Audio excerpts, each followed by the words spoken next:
నమస్తే అండి. మళ్ళీ వచ్చేసాను. ఓ చిన్ని ఆలోచనతో మీ శైలజ.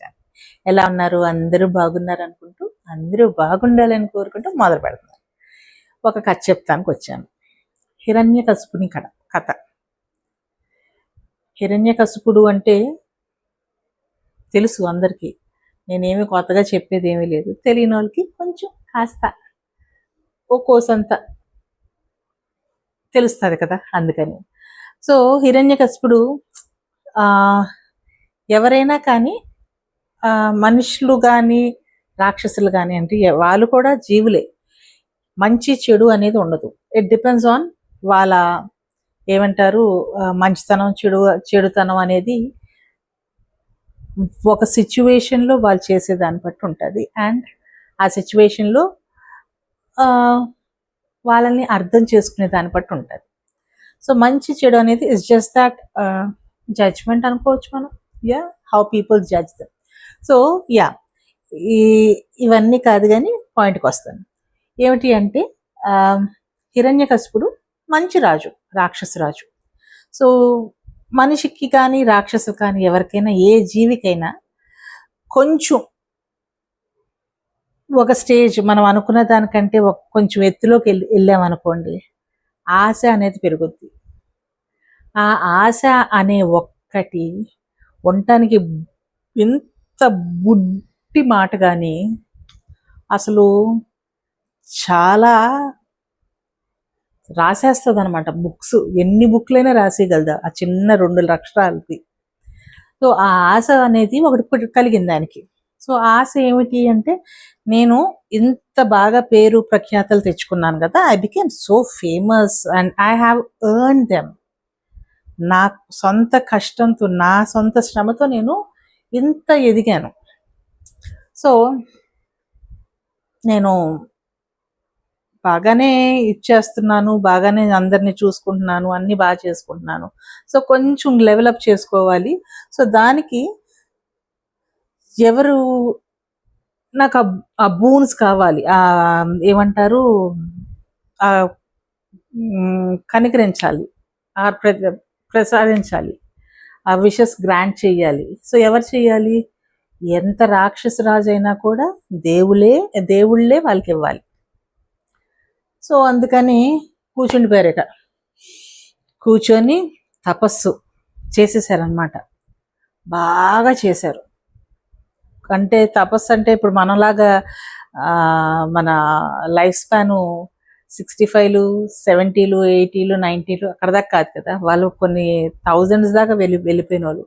సో కొన్ని సంవత్సరాలు, for years he settle down in a place and started meditating.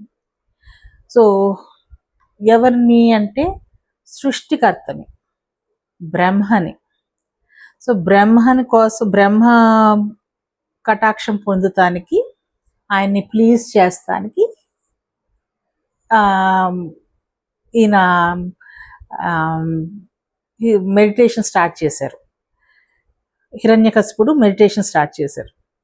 చేసి చేసి చేసి ఇంకా Brahma was forced to come in front of Hiranyakashipu. So ఫైనల్గా ఎంత చేద్దాం, లెట్ మీ టెస్ట్ హిమ్ అనుకొని ఎంత టెస్ట్ చేసినా కూడా ఫైనల్గా మొత్తానికి హిరణ్యకశిపుడి దగ్గరికి ప్రత్యక్షమై రావాల్సి వచ్చి, ఏం కావాలి నీకు అని అడిగారు.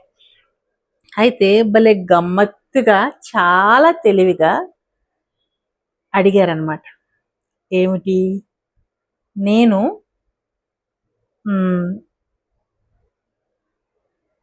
నాకు చావు అనేది మామూలుగా రాకూడదు, అంటే నాకు చావు ఉండకూడదు. ఫస్ట్ థింగ్, ఆ చావు ఉండకూడదు అనటానికి ఎలా చెప్పారంటే, నన్ను నేల మీద కానీ భూమి ఆకాశంలో కానీ నా చావు ఉండకూడదు ఫస్ట్ థింగ్. తర్వాత మనిషి కానీ జంతువు కానీ చంపకూడదు. నన్ను ఇంకా ఏంటి, ఇంట్లో కానీ ఆర్ ఇంట్లో అంటే నీళ్ళు, జలం, గాలి, ఇల్లు భూమి మీద అలా అలా ఎక్కడ చావకూడదు అని అడిగితే బ్రహ్మదేవుడు సరే తదాస్తు, నీకు ఇచ్చేస్తున్నాను, నీకు చావు అనేది ఇలాంటివి కోరికలు దీంట్లో నువ్వు అడిగినట్టుగా ఇలాగే చావు అయితే ఉండదు అని బ్లెస్ చేసేసి వెళ్ళిపోతారు.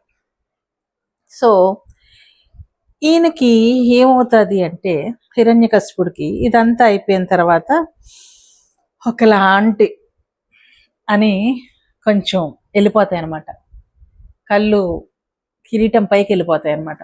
రాజులు కదా, రాక్షస రాజులు అయితే ఎంత పెద్ద కిరీటాలు ఉంటాయి మన సినిమాల్లో చూస్తాం కదా, వాటి పైన ఉంటాయి అన్నమాట. అంత పైకి వెళ్ళిపోతుంది, అంటే అంత అహం పెరిగిపోతుంది, అంత పొగరు పెరిగిపోతుంది. అయితే వెళ్తూ ఆయనకి నడుస్తూ ఉంటుంది, జరుగుతూ ఉంటుంది. ఆయనకు ఒక కొడుకు పుడతాడు. పైగా ఈయనకేంటి, ఈ హిరణ్యకశిపుడికి ఏంటి, ఇంత దీనైనప్పటికీ ఆయనే దేవుడికి చావు లేదు కదా. సో ఈయనకి చావు లేదు. Is it possible? ఎక్కడ ఆయన చెప్పిన కండిషన్స్ దగ్గర చావు లేదు అంటే చావు లేదని. సో ఆయన కూడా ఒక demi god or pseudo god అనుకొని ఆర్ గాడ్ అన్న దీంట్లో భ్రమలో ఆయన ఉన్నారనమాట. సో ఇలాగా అంటే ఆయన్నే అందరూ దేవుళ్ళలాగా పూజించాలి. సో ఆయన్ని కాదు, హిరణ్యకశిపుడిని కాదు అని వేరే వాళ్ళని ఎవరినైనా పూజిస్తే వాళ్ళకి ఇక భయంకరమైన దారుణమైన పనిష్మెంట్స్. సో ఇలా ఉండగా ఈయనకు ఒక కొడుకు పుడతాడు, ప్రహ్లాదుడు అని. ఈ ప్రహ్లాదుడు ఏంటంటే చిన్నప్పటి నుంచి మాటలు వచ్చినప్పటి నుంచి హరినామం చేస్తూ ఉంటాడు. అంటే విష్ణుమూర్తి ఇంకొక పేరు హరి. సో ఎప్పుడు హరి హరి హరి అంటూ ఉంటాడనమాట. సో ఇక్కడికి వచ్చేటప్పటికి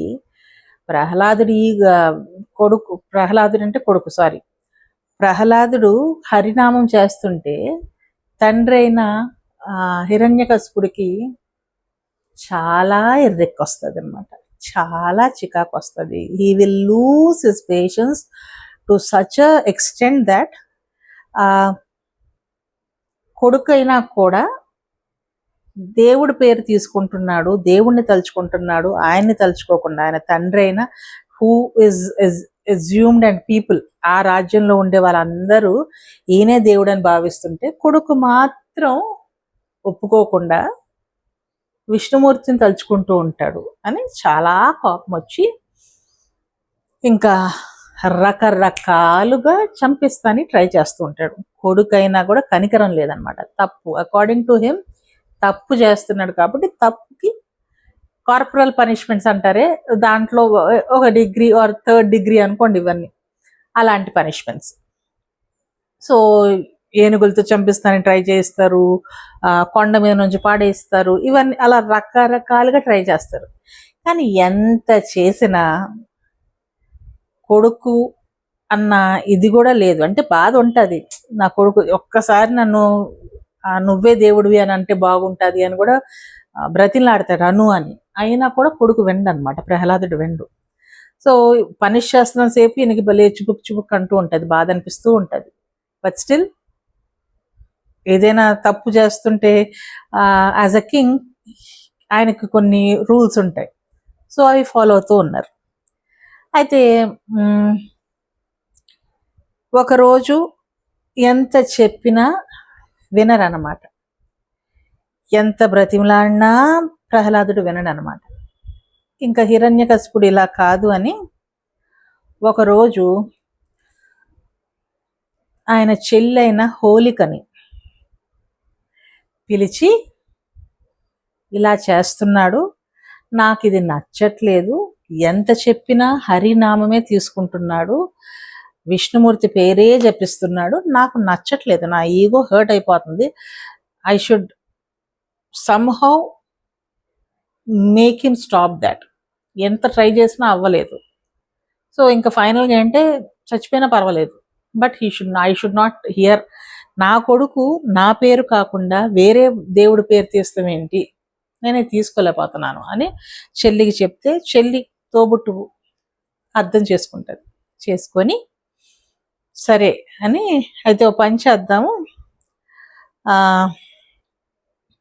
నేను హోలికా దహనం అంటారు కదా, సో అది చెయ్యాలి, రేపు హోలీ కదా, అందుకని నేను హోలికా దహనం అంటే కామదేవుని కాలుస్తారు అంటారు చూడండి, అది. అప్పుడు నేను ఆ బాబుని, అది అందరూ వంట వెలిగించి అందరూ ఆ దీంట్లో ఉంటారు కదా, నేను అప్పుడు ప్రహ్లాదుని తీసుకొని ఆ మంటల్లోకి దూకేస్తాను, అప్పుడు కాలిపోతాడు, నేను బయటకు వచ్చేస్తాను. రాక్షసురాలు, తను కూడా రాక్షసే కదా, సో ఆమెకి కొన్ని పవర్స్ ఉంటాయి, మ్యాజికల్ పవర్స్. టింగ్ అంటే అటు వెళ్ళిపోతాం, టింగ్ అంటే ఇటు వెళ్ళిపోతాం, అలాంటివి టింగ్ టింగులు చాలా ఉంటాయి అనమాట. సో అలా అనుకొని చెప్పిందనమాట. సో ఇద్దరు అన్న చెల్లెలు డన్ అనుకొని కూర్చొని చేస్తారు. అంత మంట, అంత కామదహనం అదంతా అవుతుంటే హోలికా దహనం అంటారు కదా, అవన్నీ ఆ మంటలు అంతా వెలిగిస్తూ అవంతా పూజలు చేసి వెలిగిస్తున్నప్పుడు హోలిక ఏం చేస్తుంది, ప్రహ్లాదుని ఎత్తుకొని మంటల్లోకి దూకుతుంది. ఈ చిట్టి చిన్నారి ఉన్నాడు కదా ప్రహ్లాదుడు, ఆయనకి తెలుసు వాళ్ళ మేనత్త చంపుతుంది అని, కానీ అక్కడ మంటల్లోకి వెళ్ళినగానే మళ్ళీ అదే విష్ణుమూర్తిని హరినామము జపిస్తూ ఉంటాడు అనమాట. సో ఏం మాయ జరుగుతుందంటే, ఈ బాబుకి ఏం అవ్వదు, కానీ హోలిక అనే ఆ రాక్షసి వాళ్ళ మేనత్త కాలిపోతుంది, దహనం అయిపోతుంది. అదనమాట హోలికా దహనం అంటే. సో అంటే ఏమిటి అంటే, దీంట్లో మంచికి చెడు, సో ఆల్వేస్ మంచి చెడుని ఎప్పుడు అంచేసి మంచి విల్ కమ్అట్, ఏమంటారు స్క్రాచ్లెస్ అంటారు కదా, అలాగా. అయితే ఇలా అవుతుంది. ఇంకా ప్రహ్లాదుడికి మండిపోయి ఒళ్ళు మండిపోతుంది అనమాట. ఇంకా ఎంత చేసిన ఇది అవుతుంది, పైగా నా చెల్లి చచ్చిపోయింది అని ఇంకా ఆయనకి చాలా కోపం వచ్చేసి ఇంకా అంటాడు అనమాట, ఈయన చంపుతాని ట్రై చేస్తాడు. చాలా ఇదిగా ఒక పెద్ద ఆర్గ్యుమెంట్ లాగా అవుతుంది. కొడుకుని పనిష్ చేస్తుంది, హరినామం అనని, హరిని తలుచుకోనని, విష్ణుమూర్తిని అసలు నువ్వు ఏ విధంగా ఏ రూపంలో అయినా నువ్వు తలుచుకోవని చెప్పు, ఒప్పుకో అని అంటే, కొడుకు మాత్రం నేను చచ్చినా నేను వదలను, నాకు హరుడే దేవుడు, శ్రీహరుడే నాకు దేవుడు, ఆయనే నాకు అన్ని ఇది అన్నిటికంటే నీకంటే నాకు గొప్ప ఇష్టమైంది విష్ణుమూర్తి అని చెప్తాడు అనమాట. ఇక అలా చెప్తున్నప్పుడు ఉన్నట్టుండి వెనక స్తంభం ఉంటుంది, వాళ్ళ ఇంట్లోనే జరుగుతూ ఉంటుంది, ఆ స్తంభాన్ని చీల్చుకొని ఉగ్ర నరసింహుడు వస్తాడు. అంటే హాఫ్ సింహం హాఫ్ మనిషి. కోరారు చూసారా, హిరణ్యకశిపుడు బ్రహ్మదేవుని కోరతారు, నాకు జంతువు మనిషి చావు అనేది రాకూడదని ఇలా అడుగుతారు కదా. సో అందుకని హాఫ్ జంతువు హాఫ్ మనిషి, నేవల్ దాకా సింహం, మొహం సింహం, బాడీ అంతా మనిషి రూపంలో నరసింహుడు వస్తాడనమాట. సో ఏ ఆయుధంతో కూడా చావకూడదు, నీళ్ళు ఆయుధాలు ఇవేవి నన్ను చంపకూడదు, వాటితో నాకేం మృత్యు రాకూడదు అని కూడా అంటారనమాట. సో అప్పుడు నరసింహ అవతారం ఎత్తి, ఉగ్ర నరసింహ అవతారం ఎత్తి హిరణ్యకశిపుడిని ఎత్తుకొని మోకాల మీద ఇలా ఒంట్లో కూర్చోపెట్టుకొని చీల్చేసి గోరులతో, అంటే నేల ఆకాశం లేకుండా ఒళ్ళో పెట్టుకొని చంపేస్తారనమాట నరసింహ అవతారంలో, అంటే గోరులతో ఇచ్చేసేస్తారు. సో ఆయన ఏవైతే నాకు వద్దు అనుకున్నారో అవన్నీ కాకుండానే ఆయన ఎలా నాకు ఇలా చావు వద్దు అని కోరుకున్నాడో అవన్నీ దేవుడు గ్రాంట్ చేశారు. సో అది కాకుండా నరసింహ అవతారంతో వచ్చి చంపేస్తాడనమాట హిరణ్యకశిపుడు, ఉగ్ర నరసింహ అవతారంలో హిరణ్యకశిపుడిని చంపేస్తారు. సో ఇలాగా చేసి తర్వాత ప్రహ్లాదుని ఇంకా హ్యాపీగా బ్రతుకుతాడు అనమాట.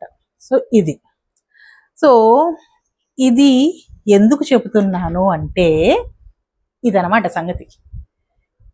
నేను ఫాల్గుని మాసం గురించి చెప్దామని మొదలెట్టాను. ఫాల్గుని మాసంలో విష్ణుమూర్తిని పూజిస్తారు. ఎందుకు అంటే ఈ విషయం జరిగింది కాబట్టి. ఇది ఆఖరి నెల, 12వ నెల of the Hindu calendar. So అందుకని ఫాల్గుని మాసం. ఆ ఫాల్గుని మాసంలో వచ్చేది ఏమిటి అంటే ఇట్ ఈస్ ఎండ్ ఆఫ్ ఏమంటారు,